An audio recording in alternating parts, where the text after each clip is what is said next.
Hey there, my name is Marty Jonah and I'm back at school. This is my dorm room. It's good to be back. In my last video I talked about a chronic illness that I have called Bartonella, and in that video I mentioned that my Bartonella caused a condition I have called PANDAS, and that I would be talking about that in detail in a separate video, and this is that video. If you haven't watched my video on Bartonella, I'll give you a little rundown. Basically, it's an illness caused by ticks or cat scratches that affects your entire body. One of the biggest and most dangerous parts of Bartonella is that it has the ability to break the blood-brain barrier, which is the layer of fluid, I'm not totally sure, over your brain that protects it and keeps things from getting in. It breaking through that barrier is how I came to have PANDAS. If you want more information on Bartonella, you can go watch my last video, and I'll also be leaving links in the description. I want to reiterate what I said in that video, which is that this is not going to be a super scientific view of PANDAS. This is going to be a lot more of my own experience and what I've dealt with,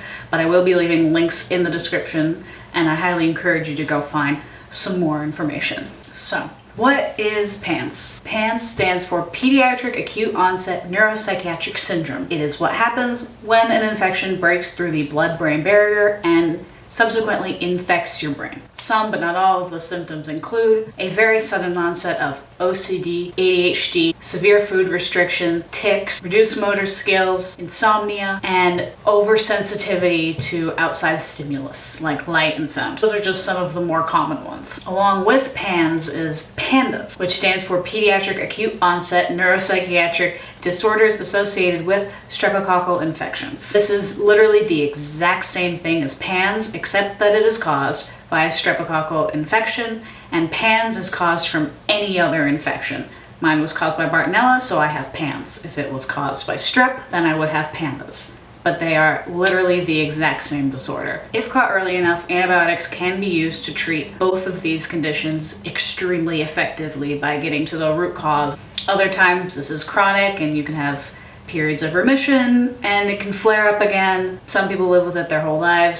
Some people live with it for 10 years and then finally go into remission. It's super different for everyone. When I first heard of this condition, I thought, oh, well, that doesn't sound that bad. Like, yes, it's a brain infection, which is a bad thing, but the worst it causes is some ADHD. That doesn't sound that bad. However, what I've learned is that PANDAS and PANDAS can change a person completely. It can get so bad that a person can become extremely anorexic, be unable to take care of themselves, deal with extreme obsessions and compulsions that leave them unable to do anything else, have no muscle control, severe memory loss, and seizures, just to name a few of the really bad things that can happen. These disorders usually happen in children, hence the term pediatric, because their immune systems are less developed, so infections can more easily break through that barrier. However, the term is misleading as adults can get it just as frequently as children can. The very distinct thing about PANDAS is that the symptoms pretty much start happening overnight, hence the term acute onset. Most people, it is extremely obvious from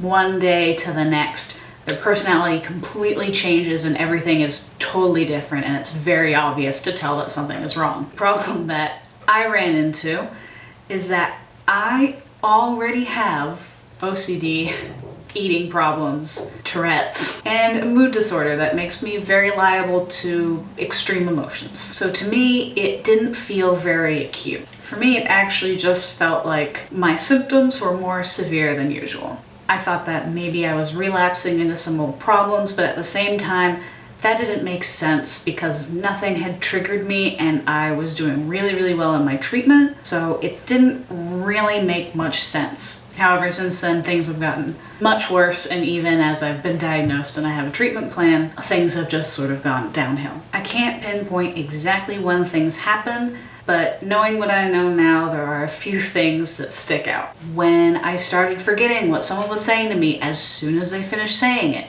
When I felt unable to grasp very simple concepts and needed to ask the same question over and over again. When my handwriting started to become really illegible and it started to become physically difficult to write. When I started dropping things all the time and struggled to tie my shoelaces. When I started feeling like everything I wanted to say was just at the tip of my tongue, but I couldn't find the right words. When I started having no appetite all the time. Even when I was starving, I just didn't want to eat, when I started having catatonic episodes, when I started using baby talk because my vocabulary felt very limited. There are way more than this, but memory loss is awesome. So that's what I can think of for right now.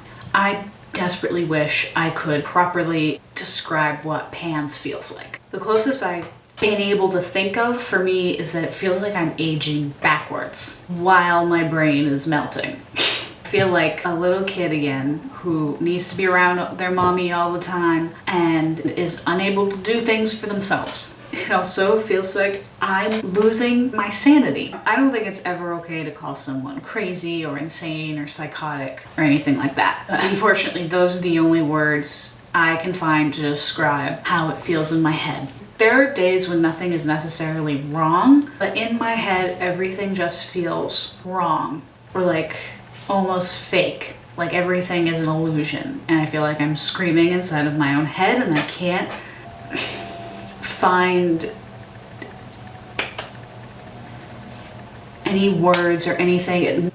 No one is able to help me because I can't even, like it's nothing. I have had such severe rage attacks over the smallest thing. I have thrown things and screamed and stomped like a 5-year-old temper tantrum. And there have been times where I've like broken things and hurt myself. During it and after it, I just don't even understand what happened. Like I can't properly remember what happened. It also just feels like an out-of-body experience. Like it wasn't me that was doing that. I'm so overstimulated by everything all the time. Like, you know those scenes in movies where someone's taking a test and they're really stressed out about it, so they can hear the clock ticking really loud, like the camera goes over to the clock and it's like tick, tick, tick, and there's a person in the corner who's like tapping their pen and that's super loud, and the camera's doing all these close cuts to everything so that everything in the room feels super overwhelming, even though in real life it's very quiet and there's not very much happening. That's what it feels like all the time, anytime I'm around anyone. Everything is so overwhelming. I've been having periods where my OCD becomes the worst it's ever been. This is hard to talk about, but it is important. For reference, I have a type of OCD called pure OCD, which is basically severe obsessions and intrusive thoughts, but without the outward compulsions that are characteristics of typical OCD. So it basically just stays in my head. But since PANDAS, I have been compulsing a lot more, and my obsessions and intrusive thoughts have been the loudest and most intense and painful they've ever been in my whole life. And the worst part is that it feels like nothing that I've learned in therapy or anything else can help. The absolute worst ones I get is that I have this intrusive thought that tells me if I fall asleep, I'll die. So no matter how tired I am, how much I need the sleep, I force myself to stay up as much as I possibly can. And that, of course, makes it worse and makes all my other symptoms worse, and it's really painful and really, really terrible. I try to force myself to sleep, but when you have these obsessions, it feels so real, and it feels like, well, I might as well play it safe, because if those obsessions are right, then I'll die, and that is the worst case scenario, so I might as well stay up. It's super frustrating when I'm in therapy now, and everything that was working for me before and everything that I had been working on feels like it's just been undone. Oh yeah, also I forget how to like read sometimes. Like, I'm dyslexic, but it's not dyslexia. It's like I'm illiterate. Like, I can't read. Currently, I'm being treated with 2 antibiotics to treat the Bartonella, and the plan is that that will treat the PANDAS. At the moment, that's not really working. Like I said, the later it's caught, the harder it is to treat, and I know for sure that I've had PANDAS for at least a little over a year before I actually got a diagnosis, because like I said, it didn't feel like a super acute onset to me, so it took a lot longer, and it took the symptoms getting worse and worse until it was actually caught. So now it's in not such a great place. My team of doctors is trying to find a place that will do infusion treatments, which have been known to help. I can't really speak on that because I haven't had any. Fingers crossed that we can find something and that it helps. But until then, I'm just doing the best that I can. I am back in school, like I said at the beginning of the video, which is insane. I have a lot more accommodations and people really do want to help me, which is really wonderful. But it is really overwhelming, especially trying to keep up with my friends. Like if I'm at lunch with them, I have a really hard time keeping up with the conversation. It's just really difficult to admit to myself that I am not the same person and that I need a lot of extra help and I just can't do things the way that I used to be able to. That's a tough thing. I just want to be a regular college student, but I have had that experience stolen from me because of this. And I can only try and do the best that I can do right now. Yeah, I hope you enjoyed this video, if enjoy is the right word for it. I plan on making more disability and chronic illness videos in the future, so if you're interested, please subscribe. I have a few up on my channel at the moment. If you would like to learn more things, please go check it out. Like I said, I'll also be leaving links in the description with more information and also with other YouTubers who make videos on chronic illnesses, disability, because all of our stories are super different and they all deserve to get heard. So please go give them a watch. They are really, really wonderful. With that being said, thank you so much for watching. I hope you have a wonderful rest of your day. Goodbye.